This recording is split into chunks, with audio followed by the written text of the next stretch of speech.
Assalamualaikum warahmatullahi wabarakatuh. Nama saya Dina Marsya Fadira dengan NIM 1701622022. Di sini saya akan membahas tentang integrasi nasional. Tentang definisi integrasi nasional. Nah, istilah integrasi nasional dalam bahasa Inggris yaitu national integration. Integration berarti kesempurnaan atau keseluruhan. Kata ini berasal dari bahasa Latin yaitu integer, yang berarti utuh atau menyeluruh. Dan nation yang berarti bangsa sebagai persekutuan dari orang yang memiliki berbagai latar belakang. Menurut Kurwana 2010, integrasi nasional adalah kesadaran identitas bersama di antara warga negara. Kemudian ada jenis integrasi nasional. Jenis integrasi nasional ada 5, yaitu integrasi bangsa, integrasi wilayah, integrasi elit massa, integrasi nilai, dan integrasi tingkah laku. Tadi kita akan membahas tentang apa itu integrasi bangsa. Integrasi bangsa adalah proses penyatuan berbagai kelompok budaya dan sosial dalam satu kesatuan wilayah dan dalam suatu pembentukan identitas nasional. Integrasi wilayah. Integrasi wilayah adalah pembentukan wewenang kekuasaan nasional pusat atas unit-unit atau wilayah politik yang lebih kecil yang mungkin beranggotakan kelompok budaya atau sosial tertentu.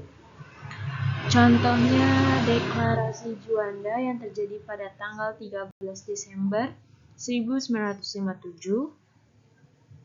yang mengumumkan kedaulatan wilayah Indonesia. Kemudian ada integrasi elit massa.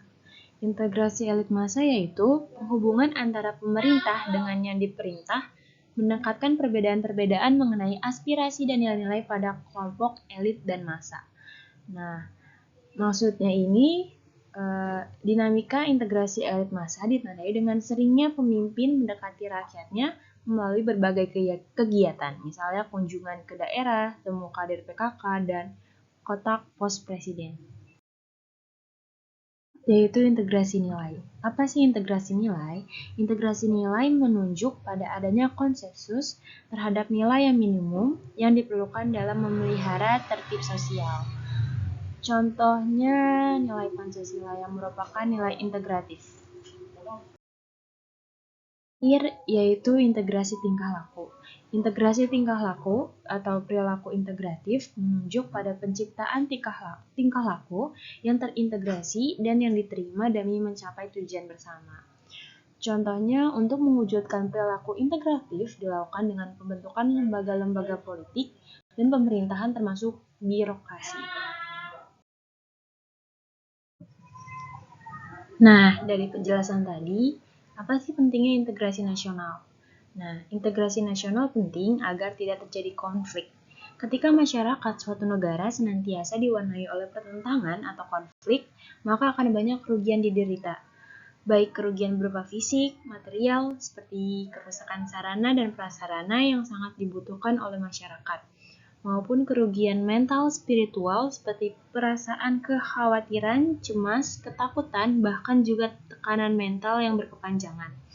Integrasi bangsa diperlukan guna membangkitkan kesadaran akan identitas bersama, menguatkan identitas nasional, dan membangun persatuan bangsa. Salah satu konflik yang pernah terjadi di Indonesia yang hampir menyebabkan disintegrasi bangsa yaitu adalah Perang Sampit. Nah, latar belakang konflik ini ketika penduduk Madura pertama kali tiba di Kalimantan Tengah pada tahun 1930 di bawah program transmigrasi yang dirancangkan pemerintah kolonial Belanda, dan kemudian pada tahun 2000 transmigran asal Madura telah membentuk 21% populasi Kalimantan Tengah, sehingga suku Dayak mulai merasa tidak puas dengan persaingan yang terus datang dari Madura. Hal tersebut menimbulkan permasalahan ekonomi yang kemudian menjalar menjadi kerusuhan antar keduanya. Konflik Sampit sendiri mulai mereda setelah pemerintah meningkatkan keamanan, mengevakuasi warga, dan menangkap provokator. Dan contoh kasus konflik Sampit tadi dapat kita kita pahami bahwa pentingnya konsep integrasi nasional.